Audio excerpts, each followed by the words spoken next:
देखिए, प्रधानमंत्री मोदी ने यह साफ कर दिया है कि कोई भी शख्स देश का प्रधानमंत्री बन सकता है। दरअसल बीजेपी कार्यकर्ताओं को विश्वास में लेकर पार्टी का विस्तार करने में जुटी है। बीजेपी विरोधियों के प्लान को ध्वस्त करने के लिए प्रधानमंत्री मोदी ने जो नया एक्शन प्लान तैयार किया है, ये नए चेहरे उसी का हिस्सा हैं, क्योंकि इन नए नए मुख्यमंत्रियों के जरिए बीजेपी नई लीडरशिप तैयार कर रही है।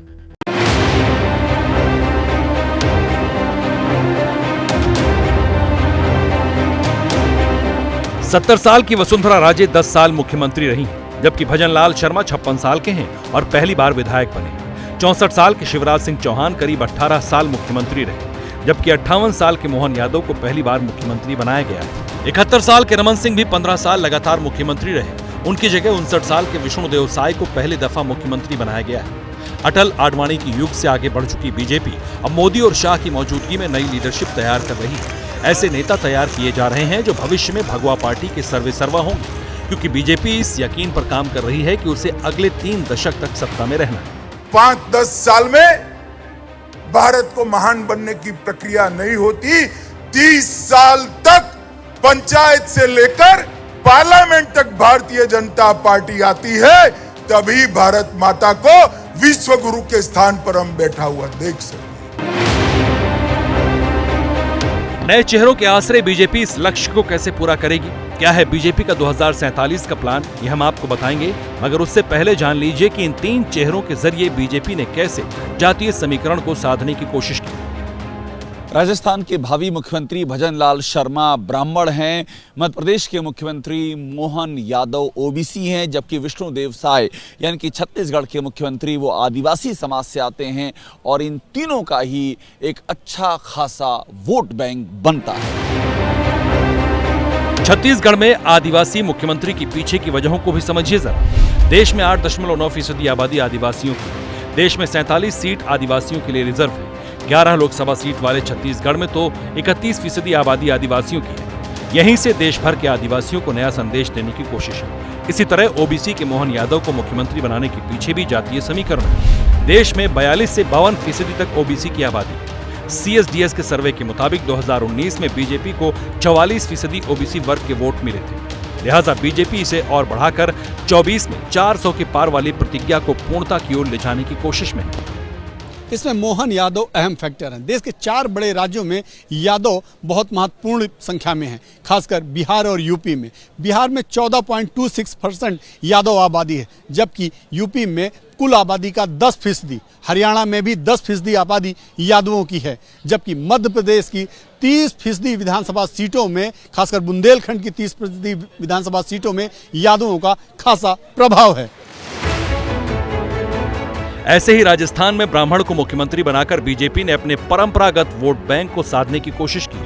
2014 में बीजेपी को आधे से ज्यादा यानी 54% सवर्ण वोट मिले थे। 2019 में ये बढ़कर 61% हो गया। 2024 में इस पकड़ को और सख्त करने की तैयारी है।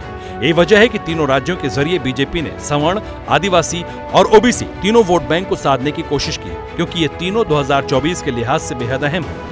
इसलिए अहम है क्योंकि 2024 के चुनाव में बीजेपी विरोधी गठबंधन जाति के हथियार से ही बीजेपी पर प्रहार करना चाहता है। बिहार में जातीय जनगणना को इसी की एक कड़ी माना जा रहा है। पिछले कुछ महीनों से राहुल गांधी जाति का जिक्र कर मोदी सरकार को घेरते रहे। ऐसे में जब प्रधानमंत्री मोदी गारंटी के साथ 2024 में वापसी का दावा कर रहे हैं, तो जाहिर है कि कास्ट पॉलिटिक्स की काट में बीजेपी ने नया दांव खेला है।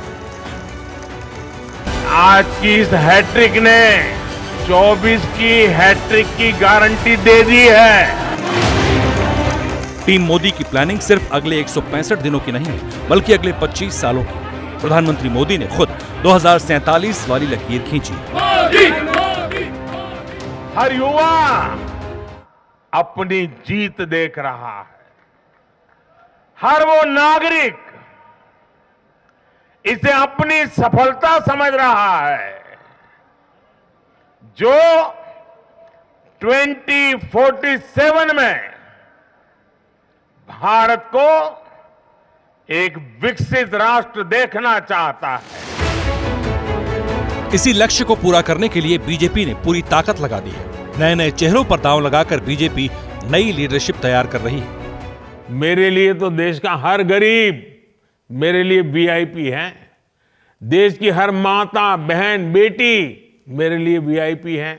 देश का हर किसान मेरे लिए वीआईपी है। देश का हर युवा मेरे लिए वीआईपी है।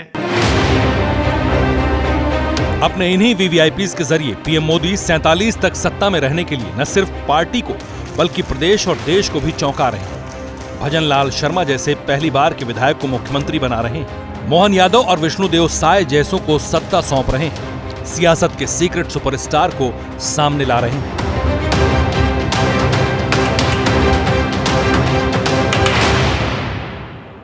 जैसे ही घड़ी का काटा दोपहर 2:30 पे आए, बबीता जी का दिल सास बहू साजिश के लिए मचल जाए। और ये है इनकी बहू, पूरे दिन ऑफिस की टेंशन हो जाए गॉन जब ये करें अपना फेवरेट शो फ्री टाइम पे ऑन। इनकी तरह आप भी देखें अपना फेवरेट शो अपने टाइम पर और डाउनलोड कीजिए एबीपी लाइव ऐप अपने स्मार्ट टीवी पर।